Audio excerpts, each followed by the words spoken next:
Witamy serdecznie na wystawie w Zamku Królewskim w Warszawie poświęconej Holendrowi, holenderskiemu malarzowi, który się zitalianizował. Spędził większą część życia tu właśnie w Italii. Mówimy o tu właśnie w Italii, bo otaczają nas obrazy tego malarza. A więc wystawa poświęcona artyście, który uwiecznił piękne widoki Rzymu, ale także Florencji, także Neapolu i wielu innych miast. Zamek Królewski w Warszawie w sposób szczególny jest właściwie winien swoistą wdzięczność Van Vittelowi, jako że potem tu w jego murach przecież zawisną obrazy, które szczęśliwie do dziś się przechowały, które mają coś z ducha tego jego wedutyzmu, tego malowania widoków topograficznych. A więc wspaniałe, urokliwe obrazy, które pokazują ducha miasta z przełomu wieku XVII i XVIII. Przypomnijmy i pokrótce za chwilę żywot Van Vittela i inne aspekty jego funkcjonowania w Wiecznym Mieście. Natomiast w tej chwili warto jest może właśnie przed rozpoczęciem prezentacji wybranych obrazów, ja w dzisiejszej swojej prezentacji skupię się na widokach Rzymu i w jego okolicach, a właściwie tylko w jakimś tam skromnym wydaniu jego okolicach. Natomiast rozpoczynam po pokazaniu pierwszego slajdu widokiem, który w jakimś sensie ma coś z ducha twórczości Van Vittellego. Van Vitelli był znakomitym dokumentalistą. Miał bardzo wrażliwe oko. Posiadał instrumenty, o których za chwilę powiemy, pozwalające mu na rejestrację wszystkiego tego, co go otaczało. Więc przed nami obraz naszego Bellotta, nazywanego niekiedy Canalettem również. Obraz, który tak jak na jednym z obrazów Van Vittela widzimy również świadków wydarzenia, które się rozgrywa. Oto piękny widok na między innymi Pałac Kazimierzowski z zamku, ale w oknie widzimy samego króla Stanisława Augusta Poniatowskiego, a powyżej nad nim jest August Fryderyk Moszyński. Ten August Fryderyk Moszyński, który opisze Rzym na polecenie króla, pojedzie do Rzymu i w latach 80. ten Rzym będzie opisywał. A więc są takie obrazy Van Vittela, a potem obrazy innych wedutystów, które zawierają odniesienia do wydarzeń im współczesnych, momentu, w którym ta weduta jest rejestrowana, a więc mamy niezwykle ciekawe epizody historyczne. Patrząc na jedno z arcydzieł, prawdziwych arcydzieł holenderskiego malarza, choćby Piazza Navona, dawny cyrk, tutaj zbudowany w czasach Flawiuszy w I wieku po Chrystusie, jest po prostu absolutnym arcydziełem. By zrozumieć fenomen tego arcydzieła, oczywiście musimy się zastanowić w pewnym momencie, jak artyście było właściwie dane zrobić tak finezyjny, tak wspaniały widok tego pięknego miasta w Rzymie, tego pięknego fragmentu miasta Rzymu, jednocześnie ukazując życie miasta. Również zabytki antyczne, jak choćby łuk Konstantyna Wielkiego, czy tutaj mamy na tym właśnie obrazie widok na łuk Septimiusza Severa i świątynię Saturna. Te resztki, które zostały z starożytnego Rzymu na Forum, również odczuwamy jakąś podniosłą atmosferę. A więc Van Vitelli nie tylko dokumentował, ale w pierwszej fazie swojej twórczości w Rzymie chwytał, jak wielu malarzy przed nim, atmosferę tego mistycznego wymiaru obecności zabytków starożytnych. No więc kim był Van Vittel? Możemy przeczytać w katalogu wystawy, możemy zobaczyć trailery, które zamek przygotował. Dla przypomnienia tylko ten elegancki pan, ubrany w duchu XVIII wieku, sportretowany już w wieku dojrzałym, przyjechał do Rzymu, jak miał nieledwie 19 czy 20 lat. Urodził się w 1653 roku. Żył długo, 83 lata, o czym zresztą wiemy z tablicy nagrobnej czy płyty nagrobnej, która znajduje się w tym kościele, który mamy na slajdzie. Doceniono jego twórczość, doceniono nie tylko kupując jego obrazy, zapraszając go do wielu miejsc, do portretowania Florencji, Neapolu, Wenecji i innych pięknych miejsc we Włoszech, ale jednocześnie najpierw pochowano go w jednym pięknym kościele rzymskim, a kiedy zmarła jego żona, Włoszka zresztą, on się bardzo zitalianizował, wziął za żonę Włoszkę i właśnie kiedy umarła jego żona rok po nim, w roku 737, on sam umarł w roku 1736, pochowano go w tym przepięknym kościele Santa Maria in Vallicella, który znajduje się między Bazyliką Watykańską a Placem Weneckim, w samym sercu Rzymu. Oto wspaniały dowód na to, że temu wielkiemu artyście miasto Rzym złożyło hołd, po prostu dając mu wieczny spoczynek właśnie w jednym z najbardziej prestiżowych, najpiękniejszych kościołów wiecznego miasta. Proszę Państwa, cóż, żeby zrozumieć jak gdyby fenomen Van Wittela, precyzję jego tych znakomitych wedut, które inaczej niż weduty Paniniego, o którym powiemy za chwilę kilka słów, ukazują nie fantazję, nie jakiś rodzaj marzenia o starożytności zestawianej, takiej układanej w jakby rodzaj takiej, właściwie takiego marzenia rzeczywiście sennego, jakby wspomnienia, kiedy obrazy się czy zabytki na siebie nakładają, tylko wizerunek miasta topograficzny, szczegółowy, taki, który pozwala nam rzeczywiście przypomnieć sobie wszystkie szczegóły tego wszystkiego, co Rzym i jego architektura rzeczywiście nam ofiarowywują. A więc mamy przed sobą teraz kilka obrazów, jak ten, który po prostu pokazuje kilka słynnych miejsc w Rzymie. Pośród nich wspaniały monument, jakim są tak zwani dwaj Dioskurowie, te posągi postaci pochodzących prawdopodobnie z term Konstantyna Wielkiego, ale w tle widzimy jak gdyby obok Koloseum. Oto fantazja. Pod koniec XVI wieku fantazjowano, pokazując tego typu obiekty, nie dbając o wymiar, nie dbając o proporcje, po prostu jedynie fascynując się tym, co rzeczywiście w Rzymie widziano, czy co w Rzymie rejestrowano na zasadzie takiej pięknej składanki. To samo na obrazie Federico Zuccariego, artysta wśród ruin. Oto mamy rok 1560. Wprawdzie pięknie zarejestrowane w tle zabytki Rzymu architektoniczne, ale przede wszystkim artysta chciał pokazać właśnie zabytki, te antyczne zabytki w postaci rzeźb odkrytych w Rzymie już wcześniej, jak Laokoon i inne słynne rzeźby. Jest to po prostu fantazja archeologiczna. Fantazja, która jest piękna, ale która nie pozwala nam tak naprawdę rozpamiętywać tego wszystkiego, co Rzym naprawdę zawiera w tym sensie dosłownym. To samo jest ze słynnym Claude'em. Claude, tak Brytyjczycy nazywają ulubionego swojego malarza, który nie był Brytyjczykiem, pochodził z Lotaryngii, nazywał się Claude Lorrain albo Claude Gelée, a właściwie nazywany jest Lotaryńczykiem, a więc mamy go opisane Claude Lorrain, który malując choćby takie obrazy jak ten, który mamy teraz na ekranie, Eneasz i Dydona, gdzie widzimy ten wspaniały pejzaż z fascynującą architekturą, ale kompletnie wymyśloną, zbudowaną właściwie na zasadzie składanki jakiejś zebranych z rozmaitych miejsc i wreszcie po lewej stronie widzimy nawet Panteon, ale temu Panteonowi zostaje dodana jakaś dziwna kopuła, jakiś element, który nie ma żadnych proporcji takich, jakie widzimy te proporcje w Panteonie, w zabytku rzymskim, a więc fantazjowanie. Oczywiście te obrazy kochamy, są wspaniałe, u nas choćby tu pod Warszawą, 80 kilometrów od Warszawy,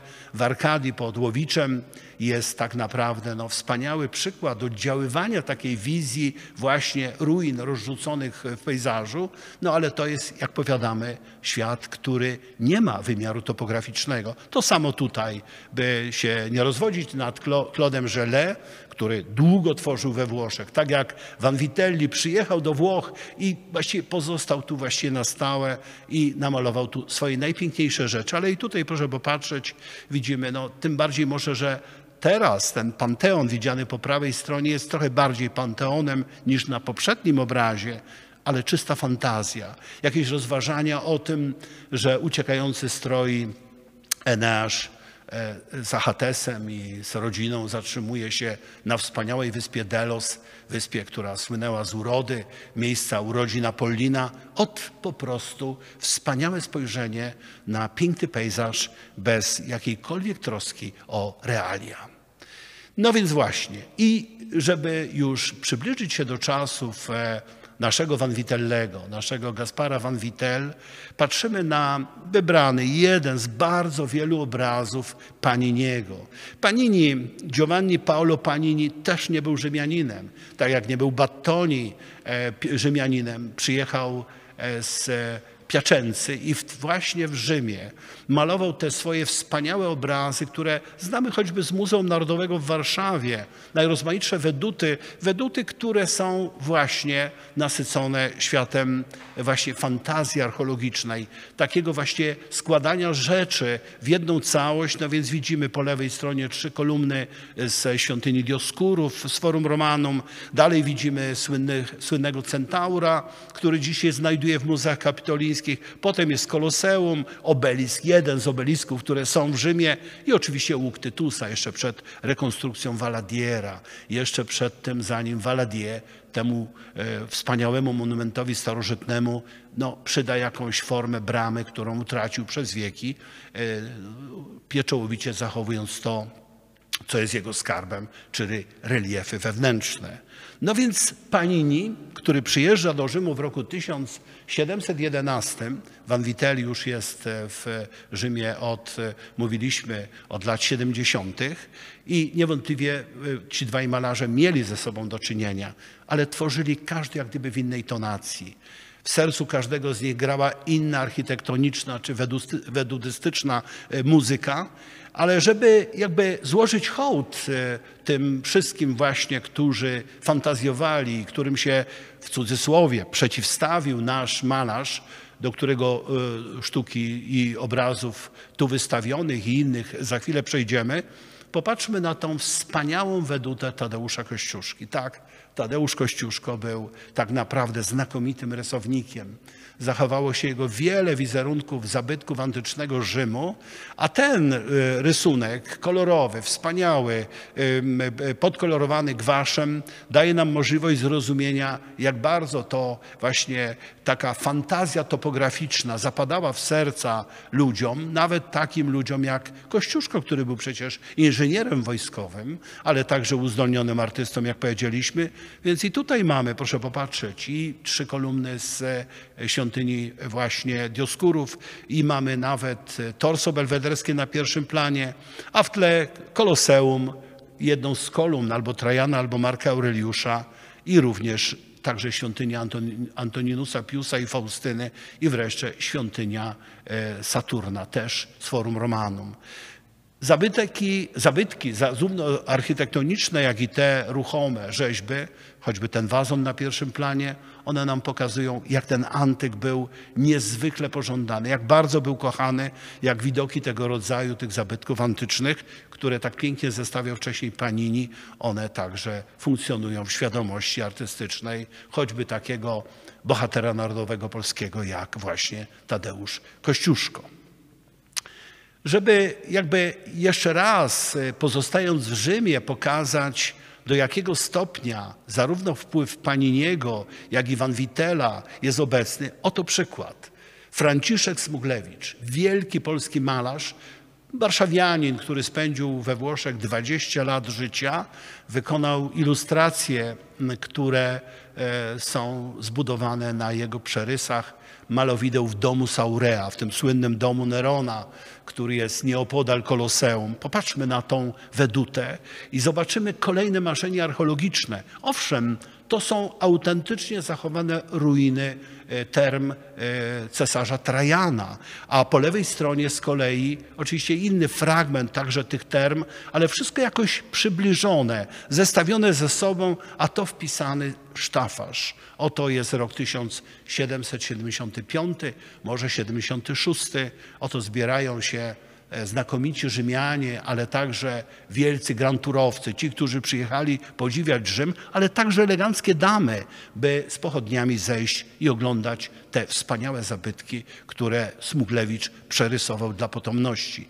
A więc przed nami, roztoczyłem przed nami jak gdyby taką panoramę rozmaitych wydarzeń z wedutami w tle, które mają rozmaite inspiracje, ale zawsze, kiedykolwiek będziemy mówili o właśnie wedutach Van Wittela, zawsze trzeba porównać to z innymi artystami i warto jest powiedzieć, może w tym trochę zbyt długim takiej części wstępnej, że zdarzył się w XVI wieku inny Holenderczyk, jak nazywano Holendrów w Polsce, dawnej Polsce, nazywał się Maarten van Heemskerk. Jego obrazy mamy w Warszawie.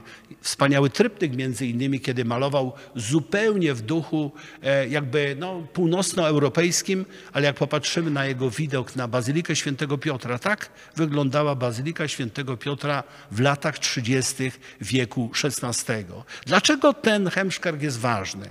Jest ważny dlatego, że właśnie między innymi takie widoki jak ten, widoki Forum Romanum, my nie wiemy, jakich używał instrumentów, jakich narzędzi, żeby tak wspaniale, używając perspektywy zbieżnej, a jednocześnie jak znakomicie oddać atmosferę tych zabytków antycznych, które są zarejestrowane niezwykle precyzyjne. Proszę zwrócić uwagę, że w przeciwieństwie do takich malarzy, których już widzieliśmy, jak Lorraine, czy choćby nawet wspomniani inni artyści, tutaj widzimy bardzo precyzyjne ukazanie zabytków antycznych na pierwszym planie. Te wspaniałe kolumny świątyni Wespazjana i Tytusa, na prawo już przywoływana parę razy świątynia Saturna, a w tle oczywiście te łuki triumfalne, włącznie z łukiem Tytusa, który widzimy głęboko w tle, a po prawej stronie również świątynię Dioskurów. Oto w XVI wieku ktoś inny, kto przyjechał z dalekiej Holandii, zachwycił się Rzymem i temu Rzymowi złożył hołd. Tyle, że Van Widellemu poprzez ożenek z Włoszką, spłodzenie 2 dzieci, sprzyjającą atmosferę udało się w tych Włoszech zostać i dokonać w Italii żywota i być pochowanym w tym wspaniałym kościele. Van Heemskerk przebywał we Włoszech zaledwie 4 lata, ale zostawił wspaniałe dziedzictwo, które zostaje potem podjęte przez wielu wybitnych malarzy. Do niego w jakimś sensie nawiąże także bohater naszego dzisiejszego spotkania. Warto wszakże jeszcze nadmienić, że zanim Van Vitelli, nazywajmy go z włoska Van Vitelli, nabierze rozmachu i zacznie rzeczywiście pod koniec wieku XVII i przez resztę życia do roku 30, ostatnie jego dzieło jest datowane na rok 1730, zanim zacznie tworzyć te obrazy, które, jak choćby te pokazane tutaj na tej wystawie w Zamku Królewskim w Warszawie, które nas zdumiewają precyzją każdego detalu, w jakimś sensie nawiązuje do innego wielkiego poprzednika, był nim Annibale Carracci. Annibale Carracci malował między innymi takie piękne obrazy, to jest freska akurat, Ucieczka do Egiptu, gdzie proszę zwrócić uwagę z okolic Rzymu. Wspaniały widok, ale jest atmosfera, właśnie taka próba ukazania Ziemi Świętej wyimaginowanej. Wiemy, że Ziemia Święta, nawet Galilea tak nie wygląda, jak wygląda to wszystko, co jest namalowane tutaj. Niemniej jednak oczywiście Carracci nie znał Galilei, natomiast stworzył wspaniałe pejzaże, które na pewno Van Vitelli znał i do nich będzie nawiązywał. Popatrzmy teraz właśnie na ten jego widok na Rzym z Pincio. Po prawej stronie widzimy willę Medyceuszów, która dzisiaj jest Akademią Francuską, wspaniałą, z tradycjami ogromnymi. I widok Rzymu, który, proszę zwrócić uwagę, i kolorystyka, to samo jest w paru innych obrazach. Zaraz zobaczymy, że Van Vitelli, malując również Zamek Świętego Anioła, ten piękny Tyber, który wije się po Rzymie, tworzy te meandry, może nie meandry, ale zakola, które nadają Rzymowi taką specyficzną atmosferę, to wszystko był w stanie uchwycić trochę w duchu takiego romantycznego malowania, jakie tworzył, jeśli mogę nazwać to romantycznym malowaniem, jakie tworzył oczywiście nasz wspaniały artysta włoski, czyli Annibale Carracci. A więc rozpoczyna się wielka kariera człowieka, który w przeciwieństwie do wielu innych malarzy nigdy tematyki religijnej nie podejmował, pomimo że był w Rzymie.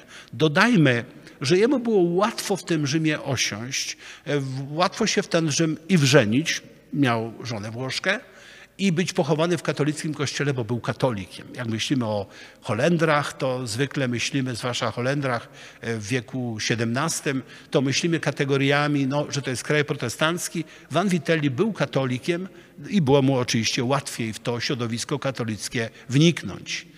No więc na czym polega fenomen tej twórczości? Dlaczego Van Vitel czy Van Vitelli, który miał też przydomek Gaspare degli Occhiali. Occhiali, czyli okulary. On właściwie może i używał okularów, ale używał przede wszystkim camera oscura. Po polsku mówimy camera obscura.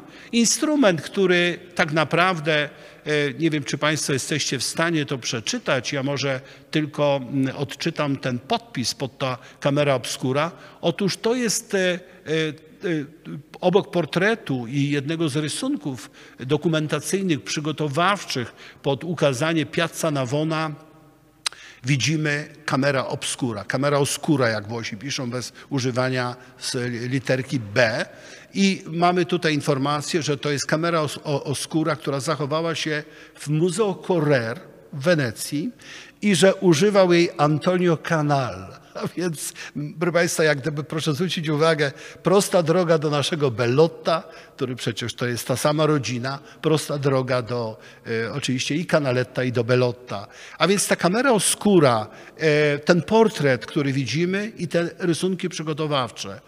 Proszę Państwa, są artyści, którzy, jak Michał Anioł, nie używał prawie zupełnie żadnych środków jakby umożliwiających trzymanie perspektywy, bo miał po prostu być może znakomite oko, a być może miał instrumenty, o których nic nie wiemy. Natomiast Van Vitelli, widząc cały ten świat właśnie wspaniałych obrazów, które tworzyli najrozmaitsi malarze, bo ich bardzo wielu, ja tylko kilku tu przywołałem, włącznie z Paninim, po prostu spróbował takiego dokumentalnego czy dokumentującego podejścia do miejsc. Stworzył prawdziwie topograficzne obrazy, to znaczy takie, które ukazują po prostu świat realny, ale ukazują dzięki przyrządowi, który posiadał. Tutaj może rzućmy okiem na opis, który istnieje tutaj, że na jednej ściance znajduje się niewielki otwór, jest podana średnica, można to sobie spokojnie przeczytać na ekranie, który pozwala po prostu rzutować na inną ściankę wizerunek tego, co jest przed nami.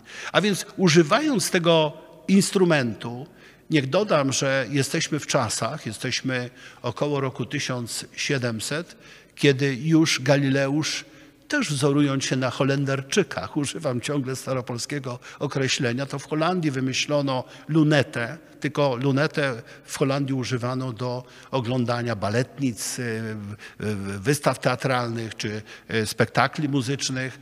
Natomiast Galileusz w 1609 czy 10 roku po prostu połączy w sposób fenomenalny dwie soczewki i będzie oglądał planety. A więc fenomen camera oscura, fenomen instrumentu. XVII wiek jest wiekiem nauki, jest wiekiem Galileusza, jest wiekiem Newtona. No i artyści próbują również jakby znaleźć swoją ścieżkę, wykorzystują te nowinki technologiczne, no i powstaje instrument. Instrument, który pomógł Van Vitellowi osiągnąć tak wspaniałe sukcesy. Sukcesy, które tutaj, patrząc na te obrazy na zamku, możemy dopiero w pełni docenić, zwłaszcza patrząc na te obrazy z tej dojrzałej i później fazy twórczości, czyli jak jesteśmy po roku 1700. Kamera zatem oscura jako swoisty fenomen. No więc proszę popatrzeć, jest rok 1683, trochę atmosfera i kolorystyka taka jak właśnie u Carracciego i u innych malarzy, ale już widzimy, jak wspaniale ten artysta był w stanie uchwycić Tyber, który dzisiaj wygląda zupełnie inaczej. Proszę pamiętać, że Tyber, to musimy w tym miejscu powiedzieć, tak bardzo zalewał Rzym. Niekiedy było metr wody w samym Panteonie. Wyobraźcie sobie Państwo, jedziecie do Rzymu i łódką pływacie jak po Wenecji. Więc Tybr został ujarzmiony w latach 80. Został po prostu wbity w taką właściwie tunel, w takie koryto kamienne, nie betonowe na szczęście. I tak oto powstało, po prostu zniwelowano to zagrożenie, które przez wieki istniało. Oczywiście ten Tyber bez tych właśnie umocnień wyglądał inaczej i między innymi dlatego tak te obrazy Van Wittela i innych malarzy są cenne, ale przede wszystkim proszę zwrócić uwagę, że fenomen jego polega na tym, że my widzimy, że to jest prawdziwie perspektywa zbieżna, że proporcje budynków są idealnie jakby zgrane ze sobą i wspaniale, bo to też jest istotne, inwencja artysty, skąd ten Rzym ukazywać. To tak jak nasz Bellotto pokazywał to Warszawę z Pragi i zachwycamy się tym widokiem, to widok na miasto, w tym na Pałac Kazimierzowski, na dzisiejszy Uniwersytet z Zamku Królewskiego w Warszawie, to zaczyna się w twórczości Van Wittela, właśnie to fenomenalne zgrywanie jakby atmosfery miejsca, wybieranie miejsca i tworzenie tej właśnie podniosłej, jedynym w swoim rodzaju atmosfery danego konkretnego miejsca, miasta, pomimo że jest to bardzo topograficzne przedstawienie.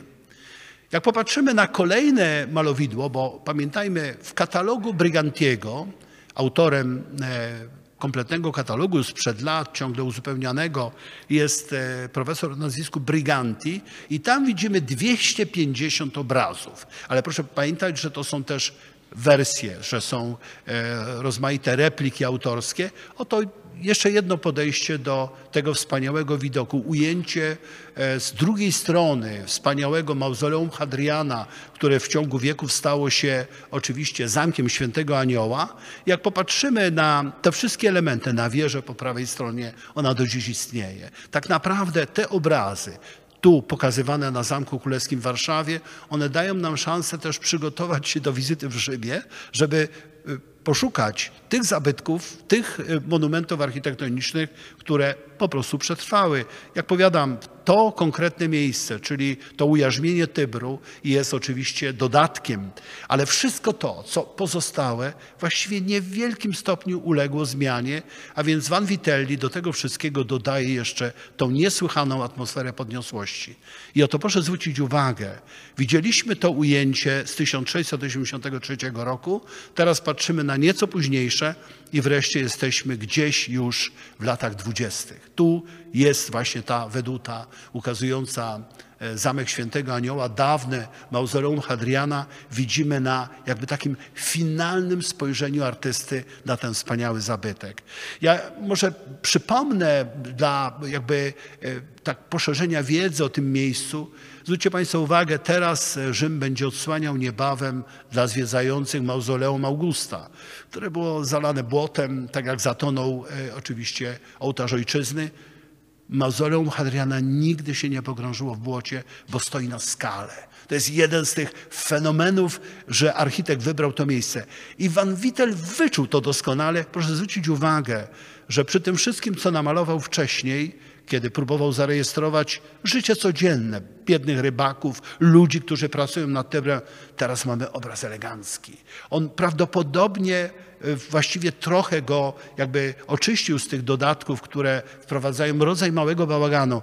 Oto powstał wreszcie w kolejnym podejściu do malowania tego właśnie fragmentu Tybru i słynnych zabytków na jego brzegu powstał obraz finalny, który jest wspaniały, imponujący, elegancki, jakby pozbawiony tej nuty takiej, która szła od Carracciego, a który to obraz tutaj na zamku daje nam wyobrażenie o tym, jak dzięki tej camera oscura, dzięki finezji, zobaczymy, jak te rysunki przygotowawcze wyglądały, udało się osiągnąć perfekcyjne ujęcie tego czarującego miejsca w sercu wielkiego miasta, tuż obok Watykanu. Rzym miał port, który przez wieki funkcjonował. Dziś jak chodzimy wzdłuż Aventynu, nie zdajemy sobie nawet sprawy, że te fragmenty marmuru, które tam leżą, to jest dawny port. Dawny port. Rzym miał swoją żeglowną rzekę. To jak Sewilla, do której dopływało się oczywiście od morza, jest Sewilla daleko położona. Rzym to też jest jakieś 25, może 30 kilometrów od Morza Tyreńskiego i oto mamy po prostu jakby resztki tego dawnego Rzymu, którego rzeka była rzeką spławną. Pamiętajmy, że w Rzymie na przykład Pliniusz Młodszy był prokuratorem od koryta Tybru. Dbano o ten Tyber tak niesamowicie. Natomiast tutaj to są jakby resztki tej Ripa Grande, tego wybrzeża, które ciągle funkcjonuje jako ten dawny port. Dziś nie opłaca się już tego robić. Mamy inne środki transportu, jest transport kołowy, ale właśnie tutaj pokazując i wyspę na Tybrze i pokazując precyzyjnie właśnie Awentyn widzimy go w tle, Van Vittel ukazał nam jeszcze raz malowniczość Rzymu, malowniczość jego pierwotnej rzeki, której oczywiście dzisiaj nie dostrzeżemy. Dzisiaj to jest już inny Tyber, bo jak mówiliśmy, ceny za te wylewy Tybru były zbyt wysokie, żeby zostawić jego oryginalną, autentyczną atmosferę taką, jaką znał Van Vitelli. Proszę Państwa, przejdźmy teraz do tych kluczowych miejsc w Rzymie, które zarejestrował dzięki swojej camera oscura nasz wielki malarz Holender zitalianizowany. Piazza della Bocca della Verità. Niektórzy doskonale wiedzą, że tam są usta prawdy, jak się wchodzi do przedsionka, do narteksu kościoła, który się nazywa Santa Maria in Cosmedin. Kościoła, który dzisiaj też ma inną fasadę, to znaczy to jest ta sama fasada, ale została pozbawiona wszelkich tych barokowych dodatków, zaraz Państwu to pokażę na kolejnym slajdzie. Tak samo świątynia Herkulesa Olivariusa, którą widzimy po prawej stronie, na samym krańcu prawej strony, to jest świątynia, którą przekształcono w kościół Santa Maria Egiziaca, o ile pamiętam, takie miała wezwanie ta świątynia, jak funkcjonowała jako kościół. Zamurowano interkolumnia i to wszystko Van Vitelli nam zarejestrował. Proszę popatrzeć, tak wyglądał Rzym, który był po prostu Rzymem czasów Van Vitellego, Rzymem czasów, w którym za niedługo pojawi się w nim Moszyński, pojawi się Stanisław Kostka-Potocki. Marzył o tym Rzymie Stanisław August Poniatowski, dlatego te widoki Rzymu przecież miały zająć w Pałacu Ujazdowskim jedną z sal. Niestety te obrazy się w Polsce nie zachowały, ale prawda jest taka, że ta potrzeba posiadania pamiątek po wizycie czy marzeniu o wyjeździe do Rzymu przekładały się na to, że nawet takie miejsca, gdzie dawniej handlowano wołowiną, żywym towarem, ale także wołowiną, bo to jest forum boarium dawne. To tutaj handlowano właśnie wołami czy zwierzętami rzeźnymi. Niestety tak to wyglądało. W pobliżu Tybru, tam nieco dalej był właśnie port, który dzisiaj zachował się tylko w jakichś szczątkach niewielkich. No i proszę popatrzeć, jakże istotny element. Wielki zbiornik wody, który służył i pojeniu kóz i owiec, które się pasły obok, ale także koni, którymi jeżdżono. Za chwilę zobaczymy, jak na jednym z obrazów namalowanych przez naszego wielkiego malarza, obrazu, który jest tutaj na wystawie, jak widzimy konie, które po prostu są u wodopoju. A więc mamy przed sobą życie miasta, tak jak ono wtedy wyglądało, z turystami, z mieszkańcami tego miasta, które to miasto oczywiście z czasem, kiedy Rzym stanie się stolicą państwa włoskiego, a jak wiemy stanie się to w latach 70., to przez te kolejne ćwierć wieku po prostu Rzym będzie po prostu dokonywał tak ogromnej ilości jakby powrotu do dawnych zabytków, że wiele fasad, wiele także kościołów zresztą dodajmy i wiele innych budowli, które przez wieki były budowane, po prostu przepadną. Więc Panini, a teraz tutaj Van Vitelli, zachowali dla nas te wspaniałe ujęcia, które oddają atmosferę tamtego czasu. Więc jeśli czytamy pamiętniki, choćby naszych podróżników, dam z Polski, arystokratów, którzy tam jeździli, no to jak Państwo chcecie sobie wyobrazić, jakimi ulicami Rzymu chodzili, To tak to wyglądało, to tak to było. To po prostu był Rzym, w którym oczywiście były wydeptane ścieżki i były wspaniałe zabytki, które dziś mają nieco inny wygląd. Powiedzmy o tym trochę. Dodajmy, Vanvitelli znakomicie uchwycił proporcje wszystkiego, co tam jest. Pokazał, proszę zwrócić uwagę, może jeszcze na chwilę wrócę, jak ta perspektywa Tybru, błękit Tybru, za tym błękitem sadzawki, pięknie zbudowany i błękit nieba. To jest wytrawny, choć oszczędny w kolorach kolorysta. On tworzy po prostu, proszę zwrócić uwagę, ta plama w tej sadzawce błękitu sadzawki, odbijające błękit nieba, potem tafla Tybru, to wszystko razem jest jakąś wspaniałą opowieścią i ta biel fasady kościoła Santa Maria in Cosmedin, który dzisiaj już bielą nie jest czerwienią. Za chwilę to zobaczymy, bo wrócono do pierwotnej wersji. To tylko dla przypomnienia, dla tych, którzy kochają rzymskie wakacje, z Audrey Hepburn i Gregory Peckiem, słynna scena przed ustami prawdy. To był dekiel, zwykły dekiel, który przykrywał po prostu jeden z fragmentów wodociągu. Zejście do wodociągu, być może Cloaca Massima, być może innego miejsca. Jest cała legenda związana z tym, że badano prawdę, wkładając po prostu, czy ktoś kłamie, czy nie. Wkładał rękę i jak ręka wychodziła nieuszkodzona, to się mówiło, przyznawało się temu komuś, że mówi prawdę, a jak nie, to było inaczej. Znamy tą historię. No więc właśnie, Bocca della Verità, usta prawdy, związane z Wergiliuszem. Opowieść na osobną, to jest inna historia, opowieść na osobny film. Natomiast tutaj, jeśli my popatrzymy na Kościół, na jego campanillę, która tutaj jest do dzisiejszego dnia perfekcyjnie zachowana, to możemy sobie łatwo uświadomić, że wprawdzie zabytek zachował się perfekcyjnie do dziś, ale jednocześnie mamy po prostu przed sobą rodzaj takiego no właśnie powrotu do dawnego wyglądu, czy inaczej, do wyglądu z epoki baroku, kiedy kościołowi zbudowanemu w XII wieku nadano po prostu nieco nowożytny wygląd. Puryzm, który się pojawi w XIX wieku, właśnie w czasie, kiedy Rzym stanie się stolicą Włoch w drugiej połowie XIX wieku, zmiecie te zabytki, a niektóre oczyści z tych naleciałości. No więc to porównanie daje nam wyobrażenie o tym, jak znakomitym dokumentalistą był nasz znakomity malarz, teraz obecny tutaj na wystawie w Warszawie. Piazza Navona. Już mówiliśmy o tym obrazie. Jest kilka wersji tego obrazu. W czeskiej Pradze jest jeden z wspanialszych egzemplarzy, ale także tu na tej wystawie i w paru innych miejscach można widzieć po prostu coś, co jest absolutnym majstersztykiem, co jest arcydziełem. Tu Państwu pokazuję wersję, proszę popatrzeć, tutaj kareta porusza się, jedzie kareta w lewą stronę, a jak popatrzymy na obraz wystawiony tu, na Zamku Królewskim w Warszawie, to proszę zwrócić uwagę, że ta karoca udaje się w przeciwnym kierunku.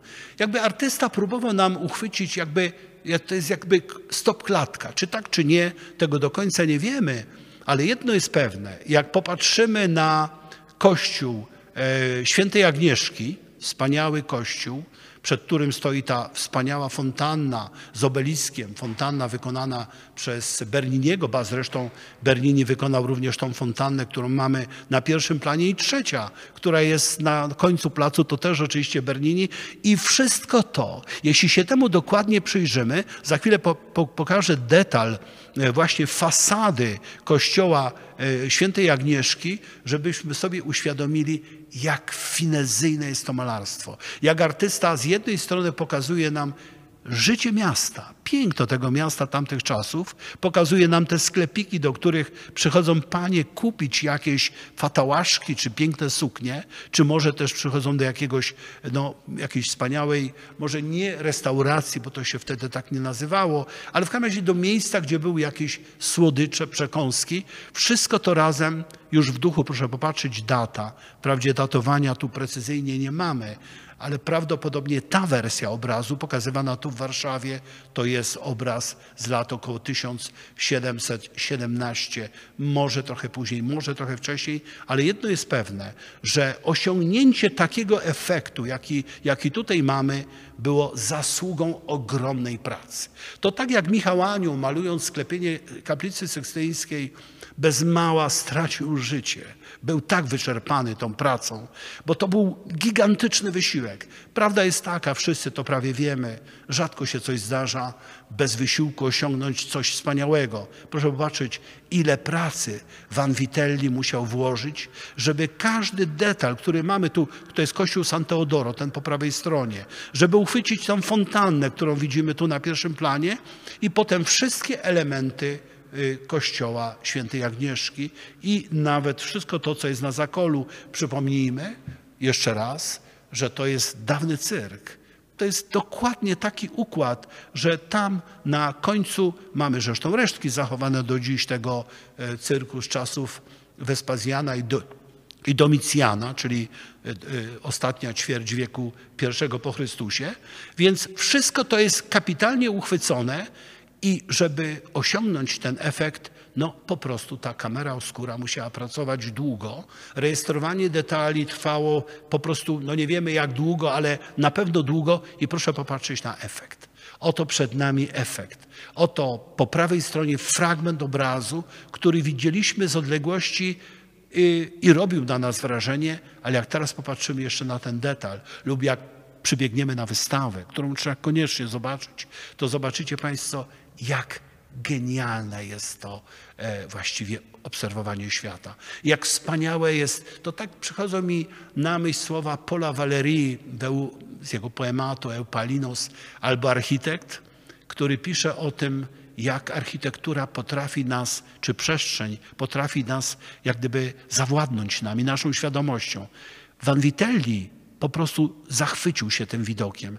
Piazza Navona to jeden z najpiękniejszych, naprawdę najpiękniejszych przestrzeni zabytkowych świata, a jednocześnie ten obraz, nawet dzisiaj, gdy stałem ponownie przed tym obrazem Vanvitellego, czułem, że po prostu jestem jak gdyby in medias res, w środku tego wszystkiego. Fenomenalny efekt, czyli nie ma tu romantycznego podejścia, jest precyzja, jest kamera oscura, ale jest fenomenalny efekt. To jest tak zrobione, jak robił to potem Bellotto w Warszawie, że jak Państwo pamiętacie, przecież rekonstruując duże partie Warszawy, patrzono na obrazy Bellotta. A więc to jest niezwykle cenna rzecz, czyli Bellotto w jakimś sensie jest uczniem Antonio Canali, jest uczniem tych Canaletti, z których się wywodził. Sam jego matka była z Canaletti, on sam był Bellotto, choć nazywamy go Canaletto. To jest właśnie ścieżka do tego, która nam pozwala zrozumieć, na czym polega fenomen Vanvitellego. Jego fenomen polega na tym, że nie tylko malował pięknie, nie tylko potrafił zestawiać ze sobą plamy niebieskie, no mówiliśmy plama, niebo odbite w sadzawce, Tyber, samo niebo błękitne, ale że jednocześnie stworzył coś takiego, że po prostu na szczęście Rzym nie doczekał się takiej dewastacji jak Warszawa w czasie II wojny światowej, ale to jest prosta ścieżka prowadząca do tego, by malować tak, jak potem maluje w Warszawie w Bellotto i dzięki któremu mamy Warszawę tak pięknie w wielu partiach odnowioną. A więc przed nami czy Piazza Navona, czy wtedy Forum Romanum było nazywane, a długo jeszcze potem nazywane było tak naprawdę krowim polem, Campo Vaccino. No więc tu akurat może nie dostrzeżemy tak szybko kus, czy kaproni, czy tam kozłów i owiec, natomiast prawda jest taka, że mamy ten wspaniały fragment Bazyliki Maksencjusza, nazywanej też Bazyliką Konstantyna.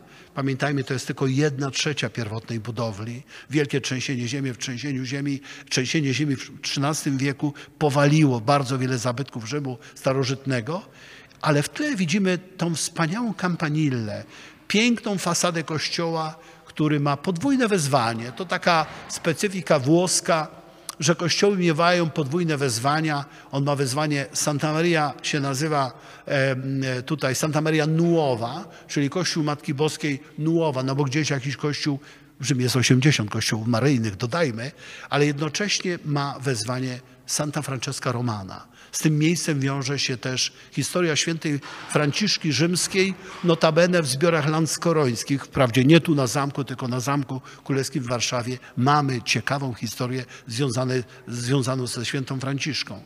No więc pięknie uchwycony fragment Forum Romanum, którym tutaj, proszę zwrócić uwagę, tego białego budynku już nie ma.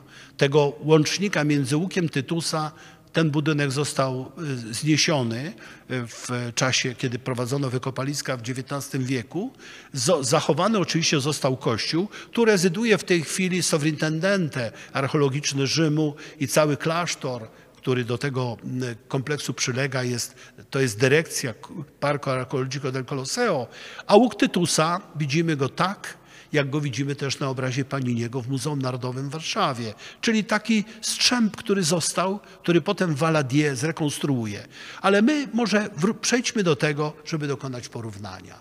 Otóż oczywiście my jesteśmy dziećmi naszego czasu. Żyjemy teraz, widzimy to, co się zachowało, jak jest, ale właśnie zestawienie, chociaż ujęcie nieco inne, widzimy Campanile po prawej, nie po lewej stronie, bo ujęcie inne, ale proszę zwrócić uwagę, jak Vanvitelli wspaniale uchwycił urodę tego pięknego kościoła z tą fasadą z przełomu XVI i XVII wieku, która to fasada kryje kościół, w którym jest pochowany na przykład Gentile da Fabriano, wielki malarz, który przybył tutaj i tu dokonał żywota, ale też jest piękna mozaika, to jest kościół średniowieczny. Jak wszystko w Rzymie jest nawarstwienie wieków najrozmaitsze i to, że taki obraz, jak ten obraz właśnie obraz Vanvitella, który nawiązuje w pewnym sensie do pewnych idei Paniniego, oddaje nam atmosferę tego miejsca zaniedbanego jeszcze wówczas,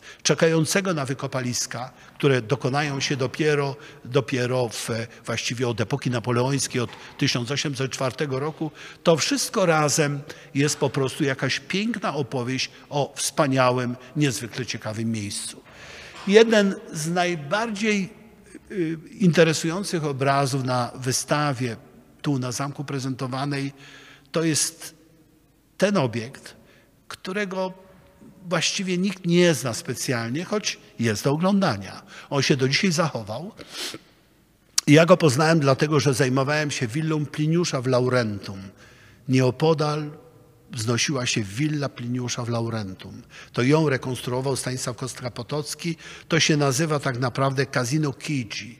Casino Chigi, czyli taka willa podmiejska, właściwie prawie nadmorska, bo to jest może kilometr od Morza Tyreńskiego, ale jednocześnie wracamy, zanim opiszemy tą willę i pokażemy materiał porównawczy, bo ona się do dziś zachowała. Ja tam często lubię przejść się koło niej i oglądając ruiny willi Pliniusza, domniemane ruiny willi Pliniusza, więc za chwilę o tym jeszcze powiem. Natomiast teraz spróbujmy popatrzeć jednocześnie na to, że ten właśnie, nie mamy takiego detalu, żeby to powiedzieć, więc będziecie Państwo musieli przybiec na wystawę, żeby to zobaczyć, co teraz opowiem, ale tu rzeczywiście w tym oknie na pierwszym piętrze widzimy kogoś, kto nie ulega wątpliwości jest papieżem.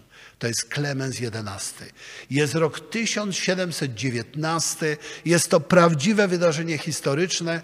Otóż jeden z kardynałów kupił tą Casino w roku 1713. Kilka lat później, jak mówiłem, w roku 1719 złoży mu oficjalną wizytę z tym wspaniałym widokiem. To Casino na Rzym. Zaraz się temu jeszcze przyjrzymy bliżej. I oto w tym pierwszym oknie widzimy papieża Klemensa XI, a w oknach tego samego piętra pozostałych czterech jest jego świta papieska. Oto jak w obrazie Bellotta, o któryśmy tu przywołali, gdzie widzimy widok na Warszawę od strony zamku, gdzie widzieliśmy króla Stanisława Augusta Poniatowskiego, widzieliśmy również samego Augusta Fryderyka Moszyńskiego, to samo jest tutaj. Czy Bellotto wzorował się na Vanvitellim? Tego nie wiemy do końca, ale jest to wysoce prawdopodobne. Po prostu, jak wiemy, wchodząc na ramiona poprzedników, widzimy dalej, widzimy lepiej, wykorzystujemy ich pomysły.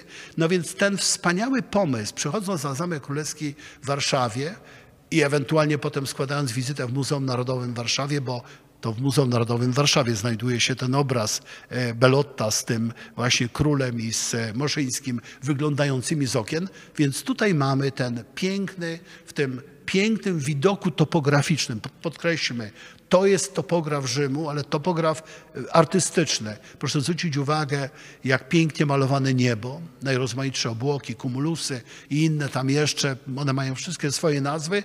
I Rzym, który na moje oko jest troszkę jakby za blisko go widać. No ale jak pojadę następnym razem, sprawdzę, jedno jest pewne, kopuła Bazyliki Świętego Piotra zawsze jest imponująca, z każdej prawie odległości. Czy to z Tivoli, czy to właśnie z Castel Porziano, bo to miejsce nazywa się Castel Porziano, Castelfusano. Jakby ktoś pojechał i szukał, tam dojeżdża kolejka do Ostii, można się potem przespacerować albo podjechać samochodem. Tą willę można znaleźć. Ona jest przebudowana i teraz popatrzmy. Oto jest to casino, które dzisiaj wygląda tak. Przebudowano, zobaczycie Państwo, że na obrazie Mattejniego, który pokażę za chwilę, mamy już przebudowane to belwedery. Już nie jest takie piękne jak to, które widzimy na obrazie Vanvitellego.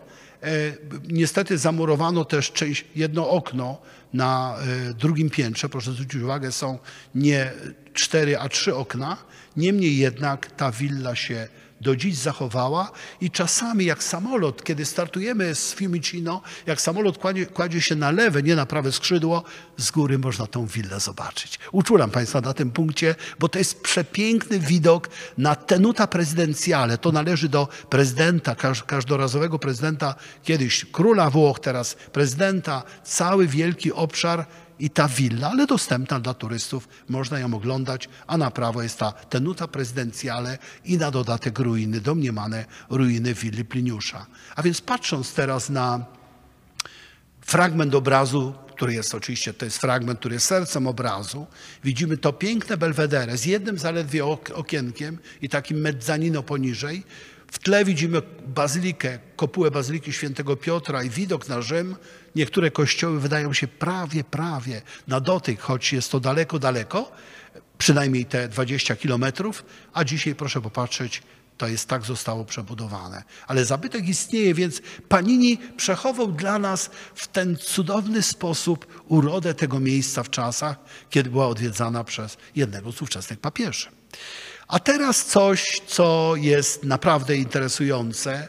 Mianowicie ta willa musiała mieć jakiś czar, bo potem kupi ją od kardynała Anibaldiego, kupi ją książę Sigismondo Chigi.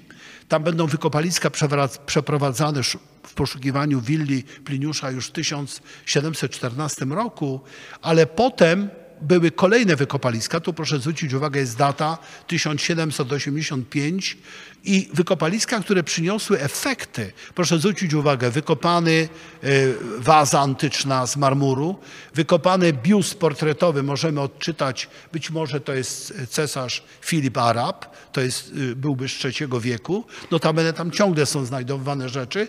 No i tutaj kogo widzimy? Widzimy księcia Chigi i widzimy wybitnego współtwórcę muzeów watykańskich, który się nazywał Ennio Quirino Visconti. Współtwórca muzeów watykańskich, ale też wybitny badacz starożytności. A więc mamy po prostu przed sobą jeszcze jedną wedutę, której oczywiście tym razem jest to portret zbiorowy, bo mamy tu kilka osób przedstawionych, ale w tle widzimy nasze casino. Jak się Państwo przyjrzycie, chociaż jest to oczywiście w odległości, na detal, który mamy po prawej stronie, to zauważymy bardzo łatwo, że to wspaniałe belvedere, to, które widzieliśmy na obrazie Vanvitellego uległo przebudowie, już jest tym, co jest dzisiaj. Czyli to, co widzimy tutaj, ta obniżona znacznie z 2 wieżyczkami budowla, która straciła urok. Tak naprawdę piękna to ta willa była w czasie, czy to casino było, kiedy ją uchwycił właśnie Vanvitelli. A więc zawdzięczamy mu i tym razem zachowanie dla potomności wyglądu, piękna, pewnego zabytku, który zresztą kryje też wspaniałe malowidła.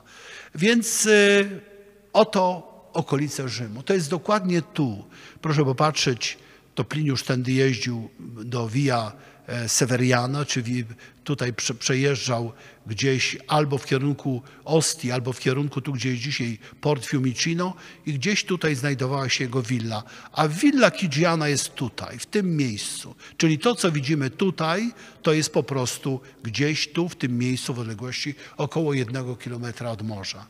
A więc nawet tam się udał Vanvitelli, nie tylko do miejsc cywilizowanych takich jak Wenecja, bardzo cywilizowanych jak Florencja czy Neapol, czy inne miejsca, ale również zarejestrował, być może na prośbę zamawiającego, to wydarzenie, o którym wspomniałem, w którym bierze udział sam ówczesny papież Klemens XI w roku 1719. W konkluzji, zmierzając już do jakiegoś zamknięcia naszych rozważań, których celem było powiedzenie o istocie jego sztuki, o wybranych obrazach, zwłaszcza tych, które są tutaj na zamku. Popatrzmy na obraz, którego akurat tutaj nie mamy, ale możemy go zobaczyć, nie mamy tu na wystawie w zamku, ale możemy zobaczyć między innymi w muzeach kapitolińskich. Proszę pamiętać, że jest takie miejsce, jak jest Pinakoteka i obok Pinakoteki jest wspaniały zbiór porcelany. Tam jest sala konferencyjna, po prawej stronie jest właśnie zbiór porcelany i obrazy Vanvitellego między innymi i tam jest między innymi ten obraz, Piazza del Popolo. I znowu, my znamy Piazza del Popolo inne. Piazza del Popolo oczywiście z tymi samymi kościołami, z tą samą wspaniałą bramą, która była łukiem triumfalnym wzniesionym na rzecz czy na przyjęcie królowej szwedzkiej Krystyny. Natomiast tutaj oczywiście stoi kościół Santa Maria del Popolo, tak jak stał, ale tu już nie ma takiego prostego muru ani po prawej, ani po lewej, bo Valadier w latach 20. i 30. wieku XIX po prostu dokonał transformacji tego miejsca. Owszem, zachowała się Via del Babuino tak jak była. Także oczywiście Via del Corso i ulica idąca wzdłuż Tybru i kościoły obydwa te ze wspaniałymi kopułami. Także oczywiście obelisk wystawiony w tym miejscu w czasach papieża Sykstusa V w latach 80. wieku XVI, ale generalnie biorąc to jest jeszcze jeden kapitalny jakby przykład takiego zarejestrowania urody tego fragmentu miasta, jakiś czasem po prostu odszedł w przeszłość. Dla potomnych zachował ją nasz malarz i jak Państwo widzicie, jest to obraz, który ma niezwykły urok. Jest właśnie w tej kolorystyce rozjaśnionej, tej późnej, dojrzałej twórczości artysty, kiedy już nie widzimy tej kolorystyki czerpanej z artystów wcześniejszych wedód, tylko mamy przed sobą klarownie, pięknie ukazany za pomocą instrumentu, który się nazywa camera obscura, piękny kawałek Rzymu. Notabene wszyscy wtedy tam się udawali. Wszyscy przyjeżdżając do Rzymu wjeżdżali na Piazza del Popolo. Przeczytajmy sobie Odyńca, który opisuje, jak Adam Mickiewicz wjeżdżał do Rzymu. Wszyscy wjeżdżali tamtędy. Zanim pojawiły się pociągi i te inne środki transportu, wszyscy przybywali do Rzymu via Flaminia i tak witał Rzym ludzi do końca właściwie XVIII wieku. Dopiero w latach, jeszcze raz przypomnę, 30. on zmienił swój wygląd. Więc jak czytamy pamiętniki czy Bohusza na przykład, czy no nie wiem, Juliana Ursyna Niemcewicza, czy pamiętniki choćby Moszyńskiego już wspominanego, to pamiętajcie Państwo, że trzeba patrzeć na obrazy Paniniego, bo wtedy możemy sobie to łatwo wyobrazić, jak to było. I zupełnie na koniec jeszcze jeden obraz. Obraz, nie byłbym wykładowcą Uniwersytetu Warszawskiego, jego Wydziału Archeologii, gdybym nie wrócił do starożytności, do Parku Archeologico del Colosseo, z którym Wydział Archeologii Uniwersytetu Warszawskiego współpracuje, robił ostatnio wystawę poświęconą Kopernikowi. I oto jeszcze jeden znakomity przykład uchwycenia urody miejsca. Proszę zwrócić uwagę, Panini wybiera takie ujęcie, w którym nie ma zranionego Koloseum. Nie próbuje nam pokazać tego, co potem oczywiście w części zrekonstruowano, zamknięto obwód murów. Niech przypomnę, że Koloseum stoi na dawnej sadzawce ogromnej, którą zbudował Neron do domu Saurea. I to, co stoi rzeczywiście w miejscu sadzawki, przetrwało. Błoto się opiera trzęsieniom ziemi, rezonuje. Natomiast ta część, która stała na czymś twardszym, na części gruntu twardszego, zawaliła się właśnie w czasie trzęsienia ziemi jednego i drugiego, zwłaszcza w XIII wieku już przywoływane wielkie trzęsienie ziemi, które zwaliło także bazylikę Maksencjusza. Proszę popatrzeć, jak pięknie wybrał Vanvitelli to, co najpiękniejsze w Koloseum. Ten zachowany fragment, ale też to, co ząb czasu nadgryzł. Widać ten fragment. Widzimy też łuk Konstantyna Wielkiego i widzimy nawet coś, co nie wiadomo czemu rozebrano w czasach Mussoliniego. To jest słynna Metasudans, tak zwana pocąca się fontanna. Fontanna to był taki wspaniały monument, którego lała się szczupka woda. Po nim dzisiaj jest tylko miejsce, ale Vanvitelli to zarejestrował. Widzimy też miejsce, gdzie kiedyś stała świątynia na Celiusie, świątynia cesarza Klaudiusza i cały widok na Celius. Wspaniały, piękny Celius. Każdy fragment Rzymu, każda część Rzymu jest piękna i wspaniała. I ten obraz Vanvitellego z tej dojrzałej fazy twórczości, pomimo że nie mamy go na naszej wystawie, on zachęca do tego, żeby jeździć po Włoszech, ale także po świecie, w licznych muzeach, w Metropolitan Museum of Art, w Galerii Narodowej w Londynie, w Pradze, ale także w wielu miejscach na świecie są obrazy Vanvitellego, więc ta przepiękna wystawa, niewielka, ale naprawdę wysublimowana wystawa na Zamku Królewskim w Warszawie, na którą Państwa bardzo serdecznie zapraszam w imieniu organizatorów. Ona daje nam szansę zrozumienia, na czym polega wielka sztuka, na czym polega po prostu cywilizacja, ta wspaniała architektura, która, jak mówiliśmy, przywołaliśmy Paula Valéry, która nas po prostu wciąga w czar swojego jestestwa. No i ta wystawa właśnie tu pięknie urządzona, pod okiem Aleksandra Wielkiego Udona. Patrzy na mnie ta rzeźba, kiedy to mówię. Patrzę na obrazy, które są obok mnie. Przepięknie wpisuje się w czasy króla Stanisława Augusta Poniatowskiego i niewątpliwie coś musiał Stanisław August Poniatowski więcej o tym malarzu wiedzieć. Chciał mieć własnego takiego malarza. Proszę zwrócić uwagę, Bellotto jechał dalej, jechał do Petersburga. Został do końca życia tu w Warszawie i zostawił nam tak wspaniałą dokumentację Warszawy, że właściwie dziś naprawdę sercem Warszawy jest sala Wedut Warszawy. Z ducha tego, co malował właśnie Vanvitelli, z ducha tego coś żyje tutaj. Warszawa jako nowy Rzym. No właśnie, Vanvitelli i nasz wspaniały Bellotto i Zamek Królewski w Warszawie. Bardzo serdecznie dziękuję.